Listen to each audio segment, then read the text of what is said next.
Okay, welcome to the Apple Podcast by Lex at Mac's Future. And this is episode 72, and it's May 20th, Friday, May 20th, 2011. And there's all sorts of Apple news, Apple products, and Apple things to talk about. So let's get to it.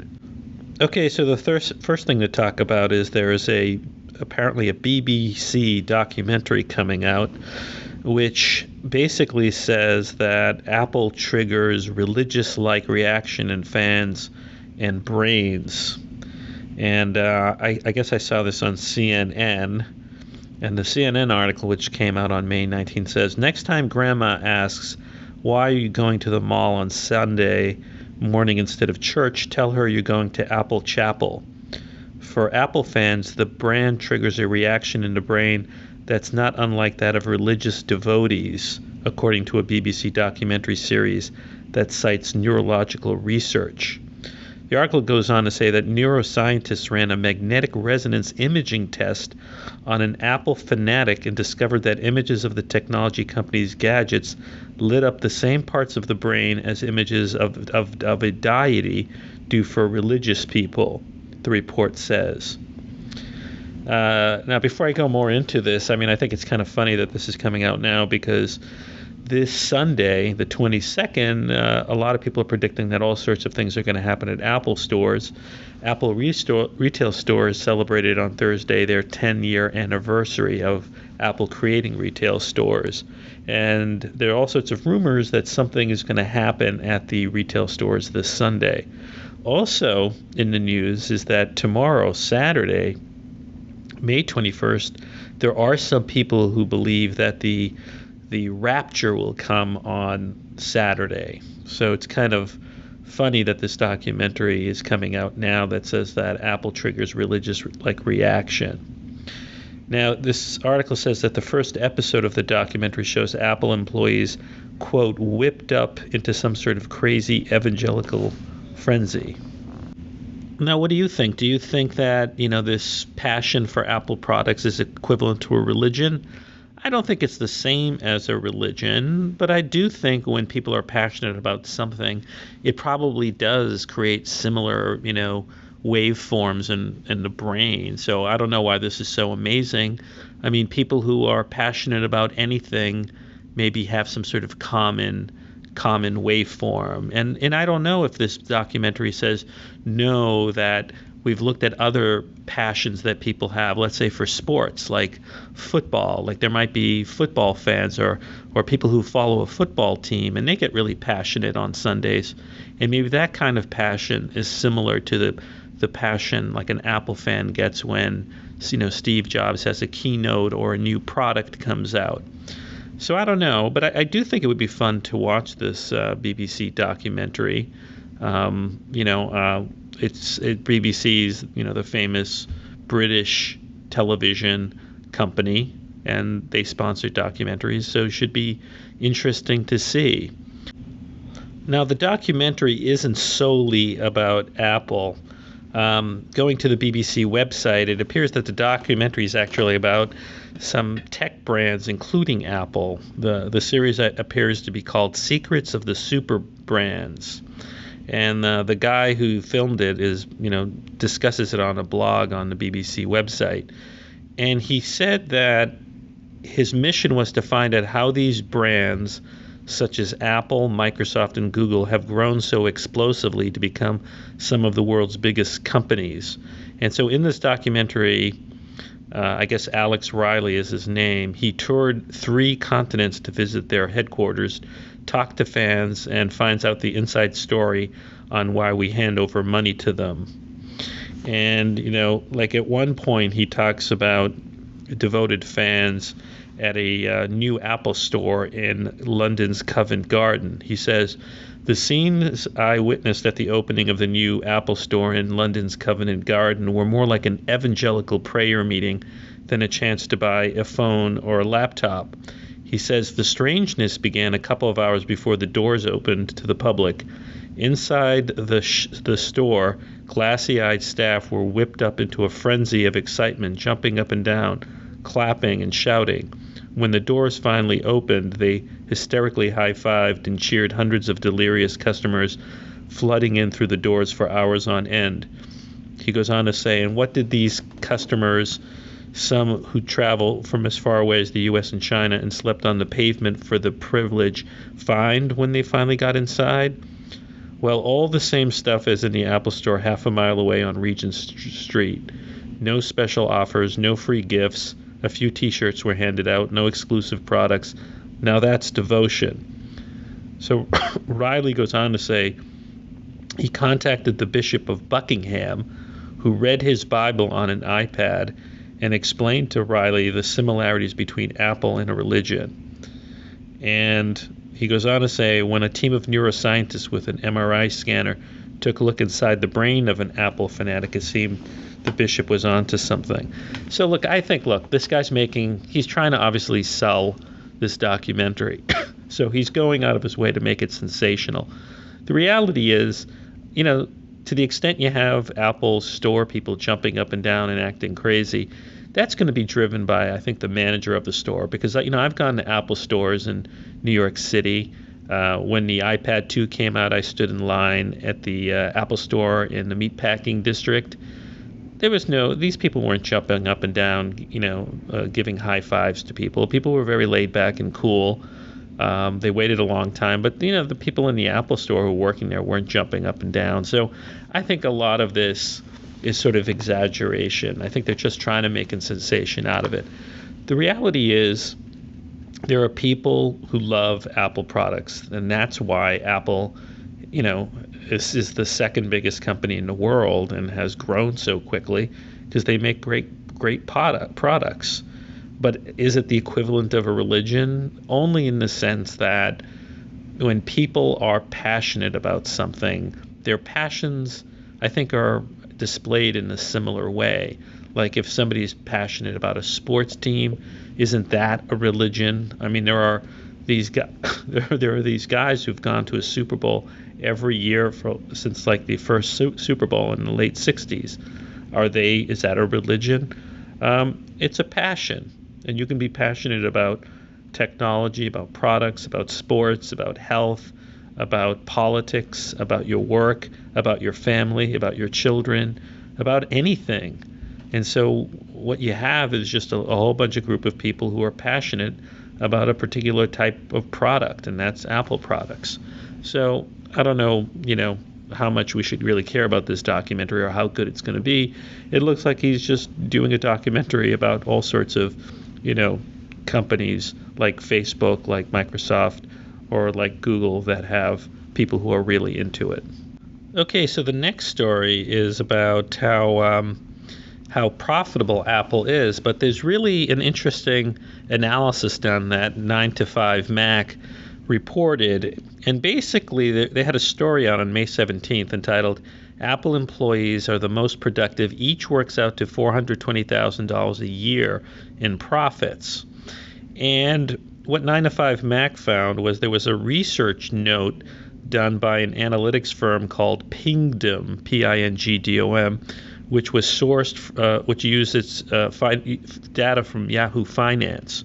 And the survey looked at the profit per employee metric for several tech brands that are publicly traded, including Google, Intel, Microsoft, Hewlett-Packard, and others. And the graphic, which I'll try to show on the video version of this podcast, is actually very impressive. It looked at the profits per employee in the last 12 months versus in 2008, and in a bar graph way charted them for all the companies, or a whole bunch of tech companies: Apple, Google, Microsoft, Intel, Cisco, eBay, Adobe, Yahoo, Oracle, IBM, Amazon, HP, and Dell, in that order. And in that order, going from the most profitable per employee to the least, there are statistics. And it really shows you that how incredibly profitable Apple it is now. For example, Apple's at number one. So Apple has, let's see, how many employees? Apple has 46,600 employees, and Google, let's say, has 26,000 316 employees, and Microsoft has 89,000 employees. So on a per employee basis, Apple currently is making $419,000 of profit for each employee it has. Google, which is second, is making $336,000 roughly per employee, and Microsoft, which is third, is making $244,000. So Apple's making almost double the profit per employee as Microsoft. And then it goes down rapidly from there. Intel is making $130,000 per employee. You go all the way down. Little Dell, remember now, Dell back in the 90s predicted that Apple would go out of business. Dell's only making $26,000 per employee. So it's an interesting way of looking at a profitability of a company. In other words, taking the total profits per year and dividing that by the number of employees. Okay, the next story is that there's a story out from, I guess, 9 to 5 Mac that basically says that new MacBook Airs are going to be coming soon in June or July, and that's not a real big surprise because the MacBook Airs came out, last fall. Okay, so 9 to 5 Mac reports that the new MacBook Airs are going to be in production in June or July, and this comes via Digitime. And what's going to be the big addition? Well, the big addition is they're going to have the Sandy Bridge processors, which apparently are blazing fast.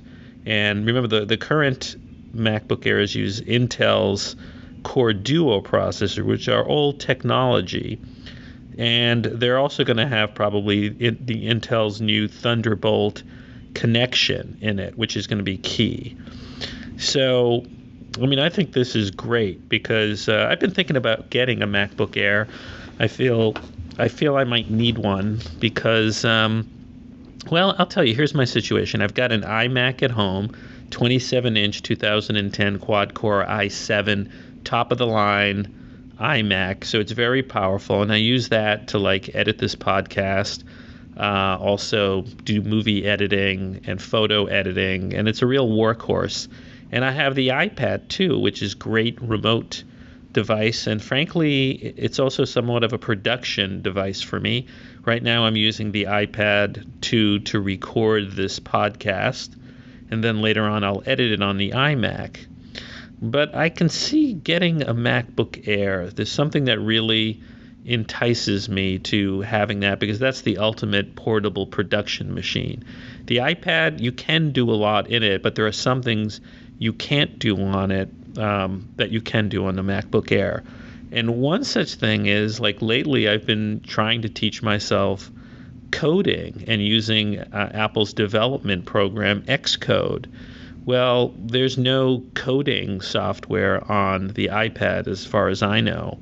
And so I can't really practice remotely if I'm, out and about, working with Xcode and trying to learn how to write Objective-C and code. It's just a hobby. I just want to play around with it.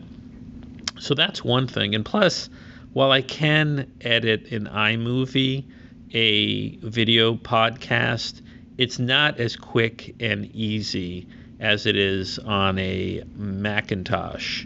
First of all, there's no screen recording on the iPad. You can only get screen recording if you jailbreak the iPad.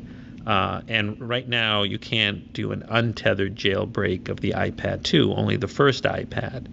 And even then, it's not... you don't have the power of screen recording that you do on a Mac. For example, there's two great pieces of software on a Mac for screen recording: Camtasia and ScreenFlow. They're competitors of each other, and they go for $99 in the App Store, the Mac App Store. In Camtasia and ScreenFlow, you can do all sorts of powerful screen recording editing. You can screen record a whole screen of a Mac and then quickly edit out that part of what you captured that you don't want, and then move it around in the different parts of the screen where you're going to have it. So you could have multiple screencasts be put side by side. You can't do that in iMovie. The other thing is you can inject like a video along with the screencast and have like a second video, if you were talking, a video of your head talking, next to the screen flow. And iMovie and Real Director, which are the movie editing programs on the iPad, are somewhat limited in terms of what you can do. I guess the iPad doesn't have the horsepower yet to do, complex video editing. So it would be nice to get a MacBook Air, and the current ones are great. But I have a feeling that with the new Sandy Bridge processors, the MacBook Airs are going to be really fast and really processor powerful. The Thunderbolt connection also really changes things too, because the Thunderbolt connections have the ability to eventually transfer data at 10 gigabytes per second. So eventually you're going to be able to connect the MacBook Air to massive amounts of storage that can be quickly, transported. And I could see eventually the MacBook Air, because remember the Thunderbolt connection you can also use for a display connection. Well, as the MacBook Air becomes more powerful and you've got that SSD drive in there, I could see people having a setup where they have a big monitor at home and a fast external Thunderbolt storage connection. And when you're at home, you connect with one cable your MacBook Air to your home setup, and boom, your MacBook Air is driving that computer and is that computer. And then when you're on the go, you just unplug one plug and you're out and about. So, I think it's going to be a great computer. I hope it comes out in June, and we'll have to see. Okay, as we know, something special is going to be happening this Sunday, May 22nd, at various Apple stores. And what is it going to be? And there's been all sorts of rumors as to what it's going to be. The latest rumor is that Apple is, redoing the Apple stores in celebration of its 10-year anniversary, and also to upgrade. And one of the things that's been leaked out, according to 9to5Mac, is that there's going to be a new app, an iPad app for sales people in the stores that they're going to put on the iPad. And I guess they're all going to be giving iPads. And it's going to be called the Daily Download iPad app. And this is what 9to5Mac says. It says, we've gotten our hands on the internal Apple Retail Me iPads and have been rifling through the interesting new features that debuted for retail employees on Monday. First is obviously the Daily Download, which is a well-produced internal daily newspaper for employees. It is incredibly stylish and functional and much better than the previous web-based version. And then it goes on to say the new iPads are imaged with Retail Me, Apple Connect, Apple Directory, Concierge, and strangely enough, the Easy Pay application. So it could be a huge credit card readers on the way, as well as the standard Mobile Genius and iRepair. So it looks like, I guess they already got this, according to 9to5Mac. So they're getting new iPads with all sorts of cool software on it for sales purposes. And then, one of the rumors were that on Sunday, the store people are going to download massive amounts of data, gigabytes of data.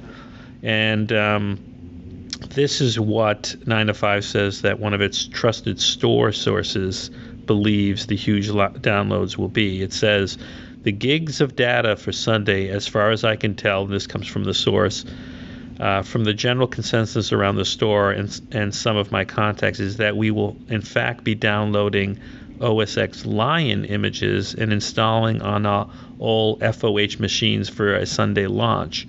Nothing else fits, since all other visual content has already been pulled from the Apple servers that we gather content from. Lion is the mutual feeling around the store, even from managers. Speaking of managers, they have been given a general idea about what is happening, but full details will be revealed to them on Friday evening. And then it goes on to say, obviously, this is pure speculation at this point. We're more likely to believe that the gigs of data are multimedia for launch or detailed instructions for the new store. So the question is Lion coming out this Sunday?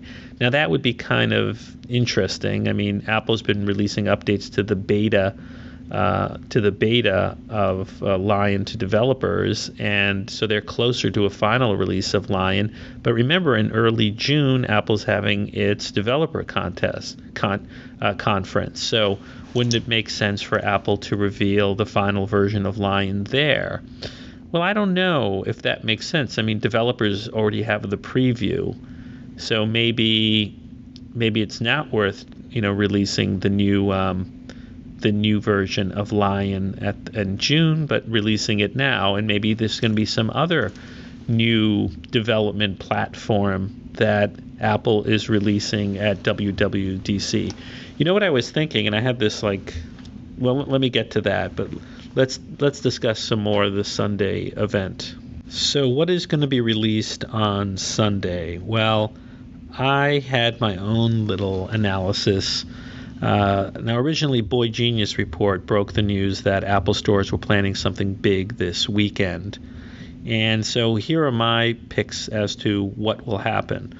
My first top pick and hope is that they release a real Apple TV, one that doesn't look like a hockey puck, but one that looks like a 50-inch LED or LCD TV that has Apple baked into it. My second pick would be that Apple could use this weekend to launch the revamped Mobile Me and cloud music hosting service, but that would not need an all Apple retail employee, rollout acting crazy and secretive and working late on Saturday night. So that leaves Apple releasing some sort of new products. Well, the MacBook Airs need to be refreshed, as well as the Mac Pros and Mac Mini. But really, would that take a special event on a Sunday to happen? So it has to be that Apple is releasing something no one expected this Sunday. So how about a new iPhone? Everybody's expecting no new iPhone at WWDC and no new iPhone until September or so. So how about if Apple wowed everyone and released an iPhone with an A5 chip, a better camera on the front and back, and more storage? So that's it. That's my general predictions for this Sunday. But of all of those, I didn't mention Lion, the operating system for the Mac, to be released. And that could be that Lion is being released and that it's a download, not a boxed sale. So we'll have to see. It's kind of exciting. Okay, so now that we're really at Apple's 10-year anniversary of the retail stores, which are fabulously successful, it's a good time to think about what things were like 10 years ago when the first Apple stores came out.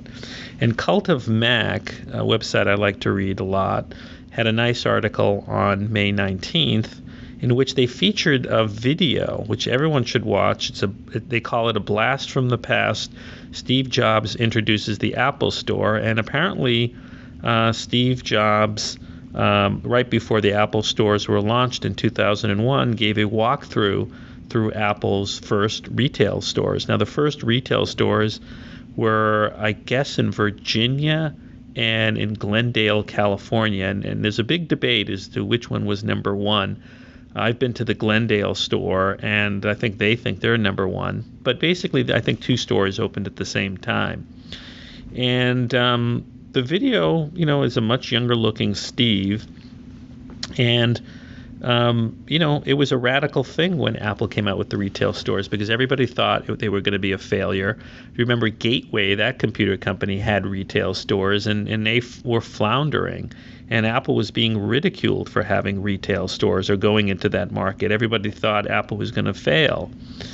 And obviously, the retail stores have been a core part of Apple's incredible success in the last 10 years. Now, Cult of Mac points out that the G3 iMac and iBook and the G4 Power Mac and Power MacBook Titanium were the core products of the day. So that's what 10 years ago were the products, the Macintoshes that Apple was selling. And airport wireless networking was the hot technology. And in the video, Steve Jobs shows off how cool it is to pick up your computer and surf the internet without wires. So it's amazing if you think about it. Apple sort of really pioneered the Wi-Fi connection, or at least made it popular. And they had Genius bars back then, but they were a lot smaller. In the video, they were just a small table in the back, nearly overshadowed by other sections of the store. And in the back of the store, they had a theater for product demos, announcements, and training. And it says in the article, within a few years, they were all removed to make way for the ever-expanding Genius bar. Now, the other thing I think that we're not going to see anymore is retail boxes of software with the Mac App Store on Macs and the App Stores on iPhones. I think, there's already been stories that Apple is phasing out that experience. So we'll have to see what 10 years from now the retail stores are like. How different are they? Okay, one of the crazier things that's happened in the last week, and that is kind of disturbing, is a series of threatened lawsuits by a company called Lotus against app developers in the App Store for the iPhone and the iPad. And GigaOM updated this story on May 13th, a week ago, but it's still ongoing. And essentially, this company called Lotus claims to have a patent that covers in-app purchases. And Lotus claims also to have licensed its in-app purchasing patent to Apple, but claims that licensing does not cover the third-party developers who have apps in Apple's App Store, an iPhone store, iOS store. And apparently, developers who offer in-app purchasing are getting FedEx-delivered lawsuits threatening them if they don't pay up and license. And this company just does licensing or has these patents, and it's what's known as a patent troll. And I find this to be a little ridiculous because in-app purchasing is such a general concept, right? The ability to purchase in-app something is such a general concept. Why would that be something they have a patent on? If you think about it, iTunes, going on 10 years, has allowed you to have in-app purchasing. And surely on computers, there've been the ability to purchase stuff within an application. This is obviously a shakedown. They're seeking a small percentage of the revenue from the app developers who have apps. But this could have a chilling effect. If you're thinking of developing an app for the iPhone or the iPad, and you don't want to pony up the money, you might deprive the app of an in-app purchase because you might get this threatening lawsuit from the Lotus company. Now, I think Apple said it's investigating this. So Apple's lawyers are probably looking at this. And now, if you think about it, Apple should really sue the bejesus out of this company or pay more money to license the patent for the in-app purchasing. And why should Apple do that? Because Apple has an interest in developers not being afraid to use the tools that Apple gives to develop apps for the iPad and the iPhone. And in-app purchases is one of what's known as APIs that Apple offers developers in a development kit to develop iPhone apps and iPad apps. So Apple wants developers to use that, and developers have to think, well, geez, if this API is available, then it must be legal and Apple must have the rights for it. So it's a little weird if Apple doesn't have the rights for it and suddenly you develop something according to Apple standards and then find out some third party wants a cut of your revenue because it violates a patent or something.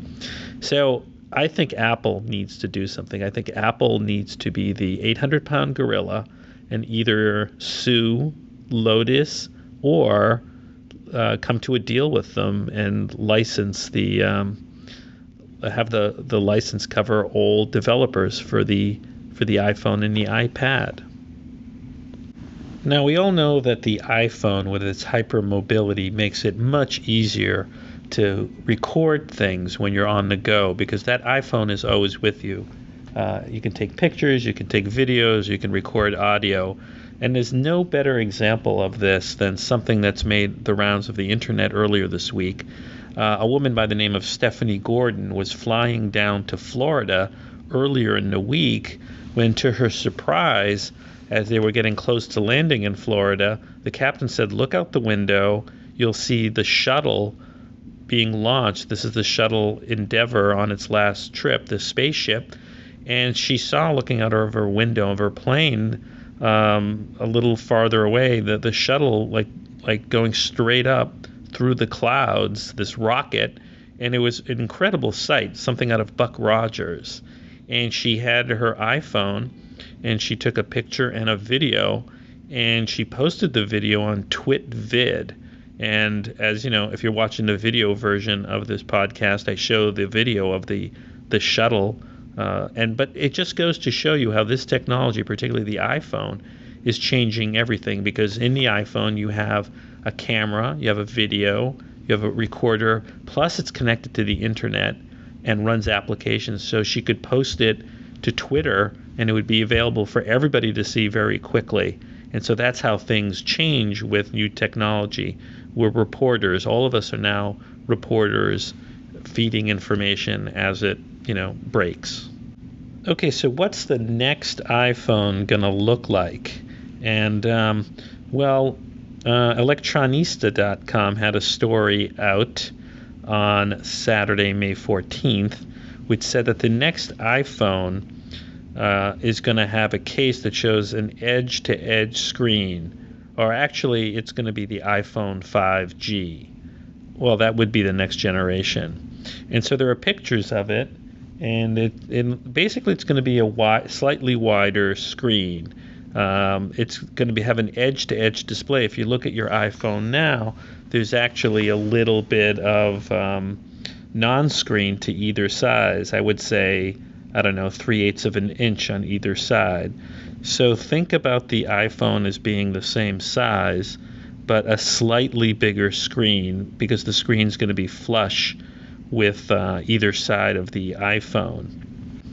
Now, the other thing that the new iPhone is going to have whenever it comes is maybe universal cell phone connection. And by universal, I mean it's going to have a cell phone chip that's going to allow you to run it on the GSM network, which AT&T and T-Mobile use, as well as CDMA, which Verizon uses. And this comes out via a Reuters story, which Mac Rumors reported, and it came out on Thursday, May 19th. And what Mac Rumors said is that Reuters reports that Verizon Chief Financial Officer Fran Shamo today reiterated his earlier claim that the next generation iPhone will in fact be a world mode device capable of running on both GSM and CDMA. He further noted that the Verizon will be able to launch the iPhone simultaneously with the debut of the iPhone on the AT&T. So this is huge. Now, he did point out that there's not going to be LTE connectivity in the next iPhone, and that it's probably going to be the one after that. So we're not going to see the much faster LTE network for the iPhone, probably until iPhone 6. Now, Verizon also said in this speech that they're going to drop their unlimited data plans. So if you have an unlimited data plan on AT&T or Verizon, you should hold on to it, because it looks like the unlimited data plans are going to be going the way of history. Okay, one of the latest lawsuits that relates to the iPad concerns an allegation that AT&T is overbilling iPhone and iPad data users. And I guess a class action was filed, and the lawyers say that they've spent $80,000 testing the claim. And they say that they bought new iPhone in one case and turned off anything that could impact 3G data use. And they say that AT&T nevertheless ended up sending a bill for 35 data transactions. So the lawyers and the class action plaintiff claim that AT&T is overbilling customers. And they say that while the surcharge was only 7 to 14% in most instances, spikes of up to 300% were observed, and they say that for an individual the impact might be only $10 to $15 a month, but they suggest that given millions of AT&T subscribers, the company could be making substantial amounts of cash by not providing accurate billing. Now, AT&T responded and said that the allegations are without merit, and also that customers misunderstand how data is charged. People may, for instance, be unaware of automatic app updates happening in the background, the company says. It may be referring to things like push notifications, which require status checks that consume small amounts of data. On Electronista, this story appeared on May 19th, and it had another update that's from AT&T, in which AT&T said it had released a more detailed statement saying, accurate billing is clearly important, and unfortunately, there have been incorrect claims about our data usage billing practices. The AT&T went on to say, quote, we properly bill for all data that our customers send and receive, including data activity that runs in the background on smartphones and other powerful data devices. Data usage for emailing, downloading applications, browsing the web, downloading a video, or streaming music is applied to a customer's data plan. So are real-time updates to applications such as weather, sport scores, or stock tickers. And then it goes on to say, particularly for smartphones, tablets, and other advanced mobile devices, applications are often constantly running in the background and engaged with our network. So, I mean, this lawsuit's going to be very interesting because I'm not sure what these people are alleging, but the reality is I think people know when they get the iPhone that certain apps that are internet connected or rely on things like notifications and updates in the background are going to have some sort of data go over the internet, particularly if you're 3G connected. I mean, I'm aware of that. I assume people, buying an iPhone would know that.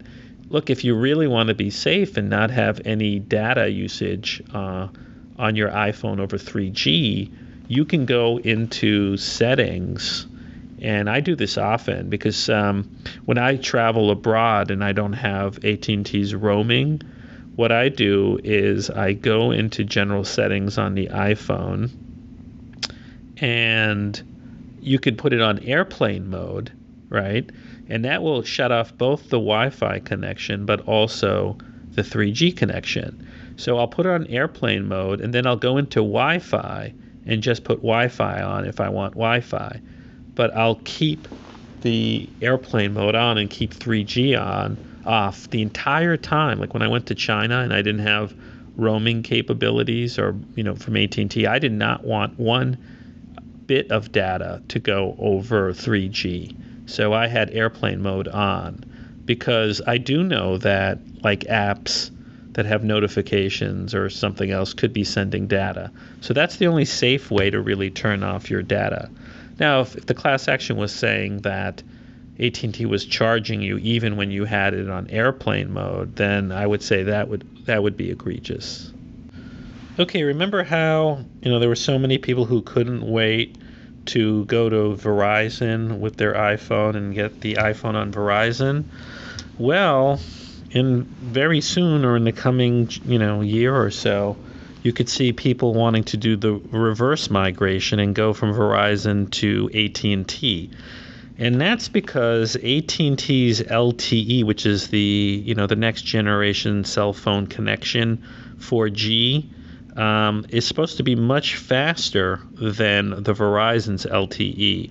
The story comes from cultofmac.com on May 19th, and it's entitled, "The iPhone 4 could run 6 times faster on AT&T LTE than Verizon." And basically, the article says that AT&T did a test of its LTE network, and the download speeds were amazing. Apparently, they were as high as 28.87 megabits per second, and were about 10.4 megabits per second on the upload side. That compared to speeds of 3.77 on the download side and 1.21 megabits per upload side on AT&T's 7.2 megabits per second HSPA network. For comparison, it said Verizon had promised customers speeds of 5 to 12 megabits per second on the download side and speeds of up to 5 megabits per second on the upload side. Now, it goes on to say that AT&T claims that while LTE is capable of 150 megabits per second download connections, they wanted to show a real-world experience in this test. And, God, I don't know when this is coming out. I guess in the article it doesn't say. Oh, it says it's going to be unveiled in 2012. But this is amazing if you think about it. Like, it's going to really change things if we get this kind of speed on the upload and download over cell phone connections. And here's why. I mean, currently, I have a blazing fast cable connection at home over Time Warner. I get 25 megabits per second down. And I actually get, this is the thing that drives me crazy, I get faster upload speed on my current iPhone over 3G than I do over Time Warner cables. I get under 1 megabits per second upload speed. But if AT&T can deliver over LTE even faster download speeds of almost 30 megabits per second and 10 megabits per second, why do I need the cable connection at home? I could have one connection. I mean, right now I pay AT&T $30 for unlimited upload and download on the iPhone. But what if and they don't offer a tethering plan for the unlimited data right now. With AT&T offers for $25, I think, like 2.5 gigabyte bits or 2 gigabits on the iPhone. Plus, if you tether, another $20, so that's $45 a month for another 2 gigabytes. So you have about 4 gigabits. But what if AT&T in this future, when you've got this blazing fast LTE upload and download, what if they said, hey, we're going to charge you $50 a month unlimited on all your devices that are tethered to each other? I mean, I could see dumping Time Warner cable and just having this one connection. So I think that is the future, hopefully we'll see. Now, speaking of fast cell phone connection, it looks like Apple has reached agreement in China with China Mobile Limited, according to Mac Rumors, regarding 4G technology on iPhones to be offered by the Chinese mobile provider. This is according to MarketWatch. And that's the next generation cell phone connection in China. So basically, China's going to get faster connections. And so for people who are customers in China, that's great news. Now, it says here that it will be running on the Chinese carrier's upcoming TD-LTE network called Time Division, developed by China Mobile, which is a variation of the LTE standard that can offer certain benefits over traditional frequency division LTE, including lower cost of deployment and dynamic balancing of upload and download bandwidth. It says reports have indicated that the same chip can be used to allow devices to access both traditional LTE and TD-LTE networks. Okay, the next story does impact Apple, and that's a story that's pretty amazing if you think about it. And it comes from electronista.com, and it basically says that Amazon is now selling more Kindle books than all paper combined. And the story says Amazon marked a historic event for itself on Thursday after revealing that Kindle ebooks were now outselling all forms of print combined. The switch came just 4 months after digital overtook paperback and less than a year after they began outselling hardcovers. So this is pretty amazing.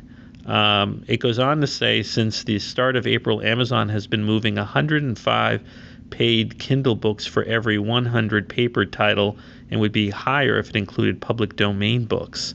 Oh, that's interesting, because the free public domain books are not included.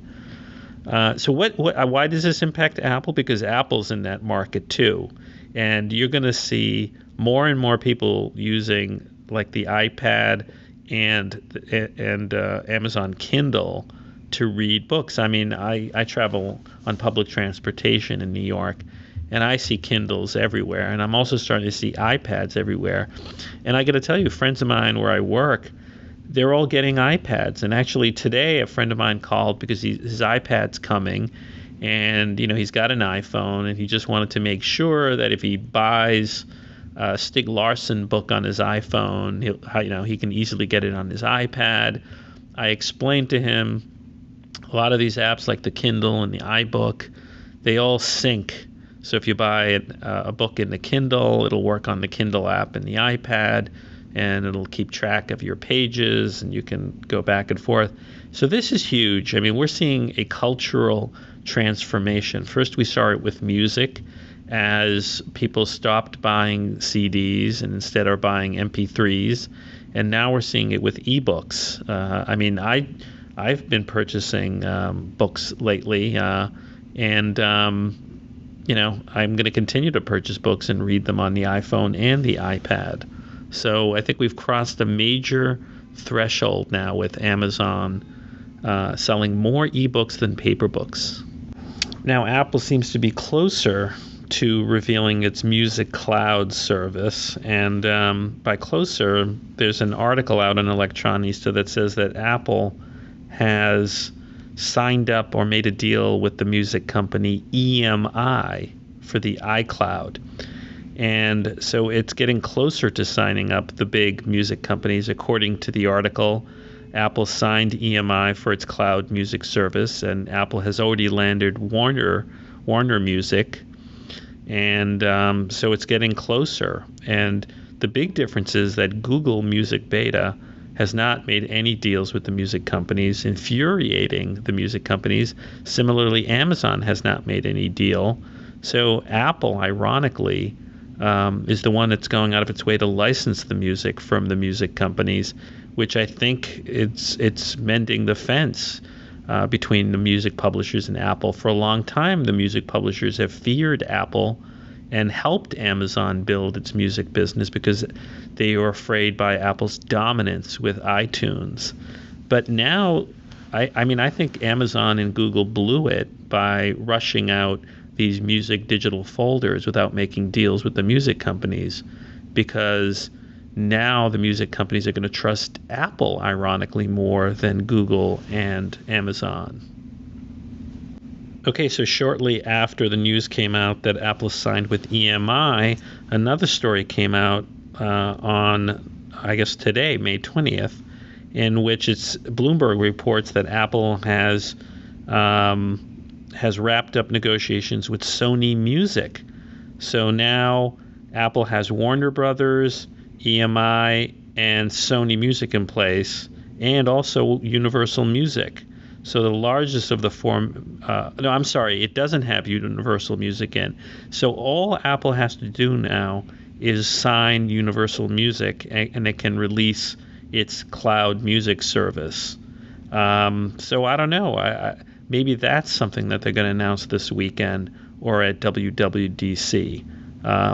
But I think we're going to see it in the coming weeks or coming days, because Google has an online music service. They don't sell music. You can just upload your music files to the cloud and then supposedly play it. With Amazon, you can buy the music and put it in the digital locker. And I have a feeling Apple's going to do something much more interesting. I mean, what I would ideally like to see is everything that I already bought from Apple to be available in the cloud, as well as the ability to upload music that I have in iTunes that I never bought from Apple. At a minimum, that would be great. And as well as all new purchases also go to my digital locker in the cloud. So it's an interesting, technology and an interesting change in how we do things.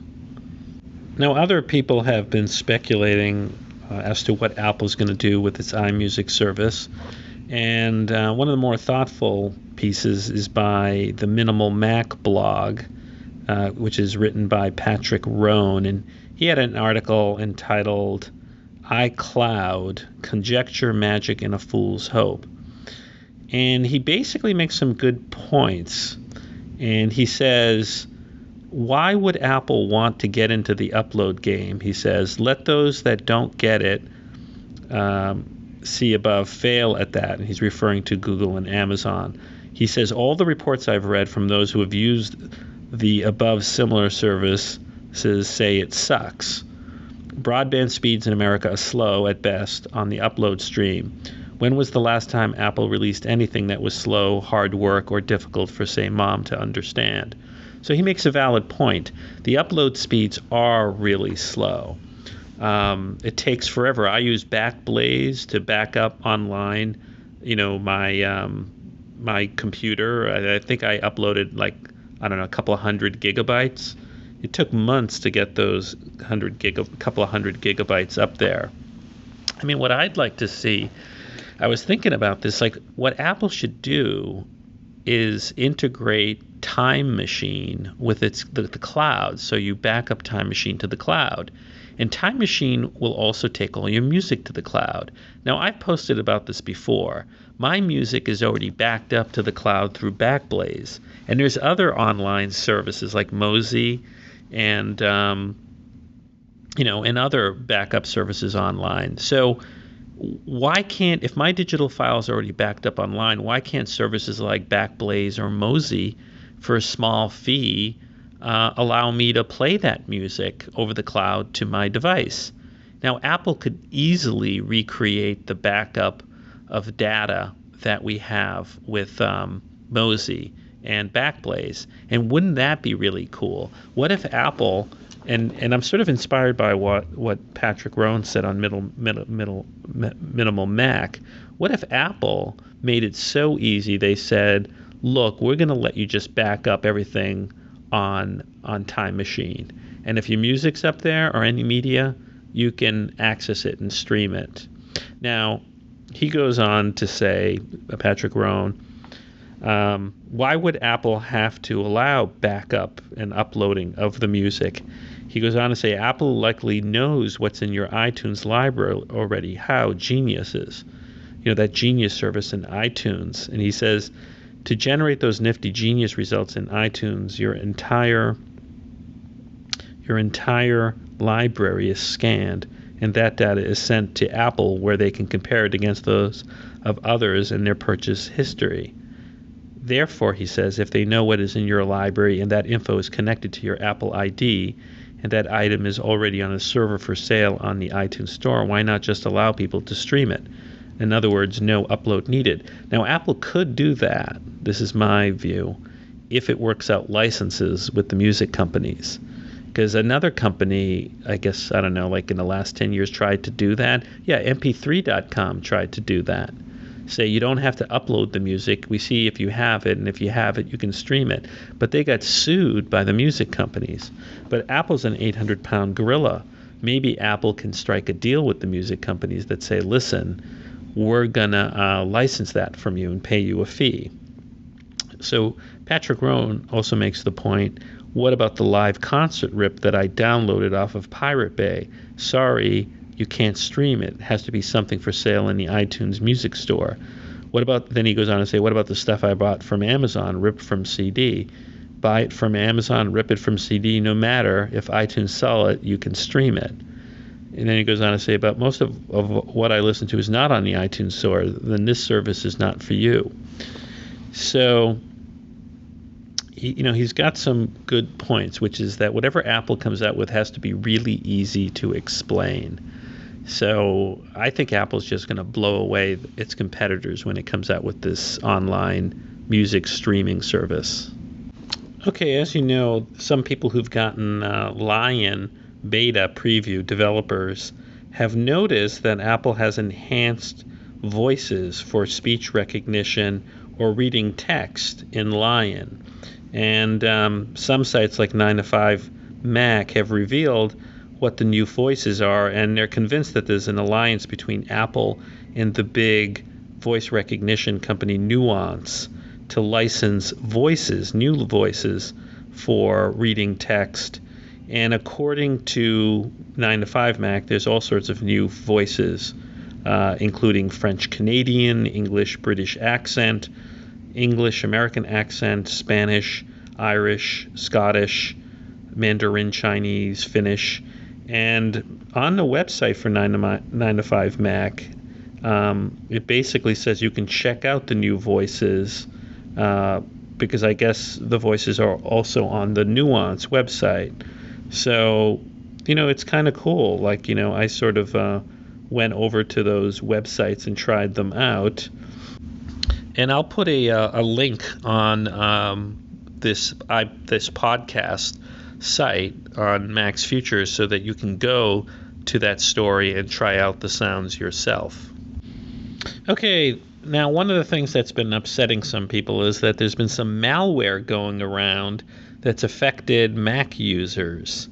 And, well, first of all, the malware essentially is this program which pretends to be like a security program or a virus killing program, and you're tricked, or I guess for some people it downloads automatically and then opens up as a program for you to install on your computer, and it goes by the name sometimes of Mac Defender, Mac Security, or Mac Protector. And basically it fools you into installing it, and then it asks you to put in a credit card number, and then that way it scams you and gets your credit card number. And I guess some people have downloaded this either inadvertently or purposefully, thinking it's some sort of security program. And it's not. It's malware, and you got to get rid of it. And Cult of Mac has a nice little tutorial explaining how to get rid of it and how to make sure you don't get it again. Now, essentially, if you think you've installed this malware program, first thing you do is you go into the utility folder of your applications and get Activity Monitor. And then in Activity Monitor, you look for to see if there's any process that's running that's named either Mac Defender, Mac Security, or Mac Protector.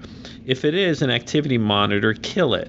Then go into your Applications folder and look to see if there's any app with that name, Mac Security, Mac Defender, or Mac Protector, and drag that to the garbage and trash can and get rid of it.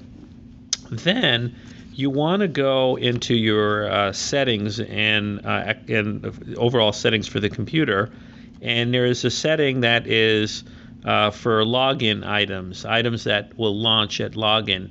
And you want to make sure if there's any Mac Defender, Mac Protector, or Mac Security in there that you delete it out so that you don't have that logging in.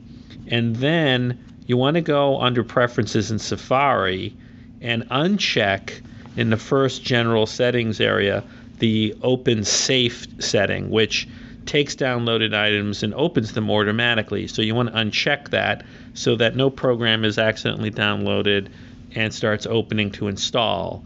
And basically Mac Defender, Mac Protector, or Mac Security, this malware, will, when it is seeking to install, will give you like a window, like an install window. So keep an eye out on this malware, and hopefully you won't get it. Okay, so there are some cool gadgets that have come out that you can use with your Mac and iDevices. Cult of Mac did a nice little story on a device from Extreme Mac. And what it is, it's a combo charging Bluetooth streaming option called InCharge Home BT, which goes for $80. And according to Cult of Mac, you plug it into a wall outlet, outlet. Then you hook it up via 3.5 millimeter jack to any speaker system, and then you can give the system Bluetooth streaming capability. So it sounds like you plug it into a speaker system, and then any iDevice or Mac will stream to it. And you use the USB port to charge stuff.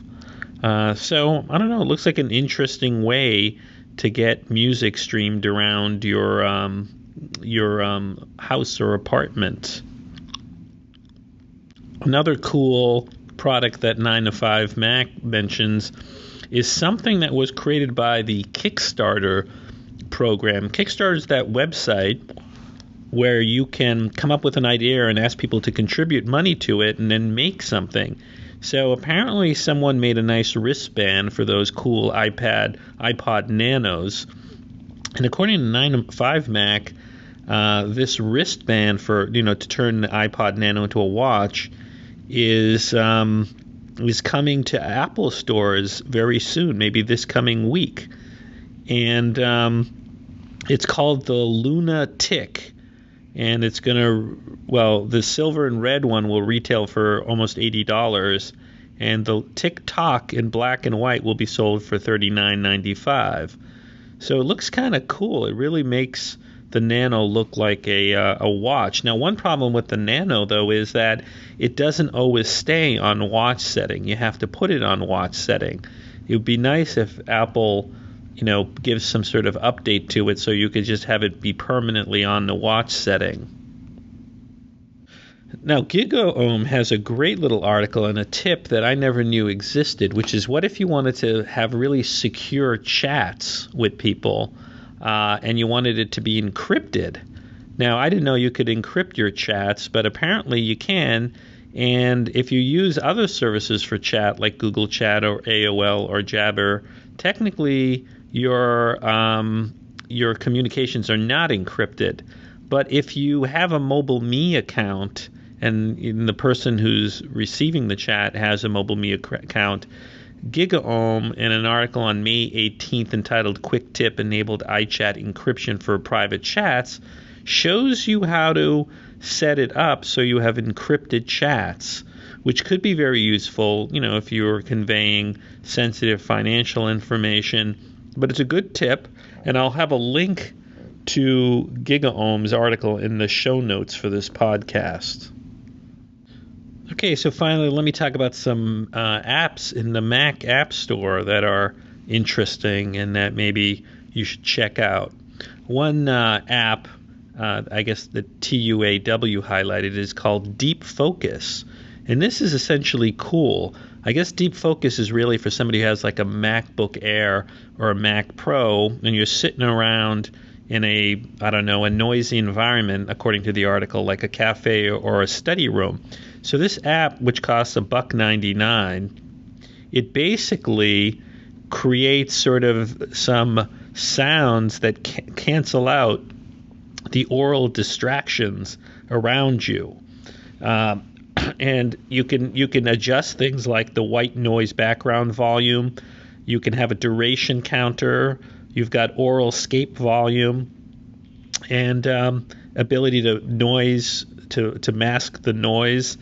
So it's an interesting app. It's only $2, and so if you're using your Mac and you're in a noisy environment, this somehow creates some sort of canceling sound. So the other app that I want to mention is called Grappler, and Grappler, which goes for $19.95, is from the Little App Factory, and basically it looks like a very sort of nice app, nice interface that allows you to download any music, videos, and other content from the internet, from the web.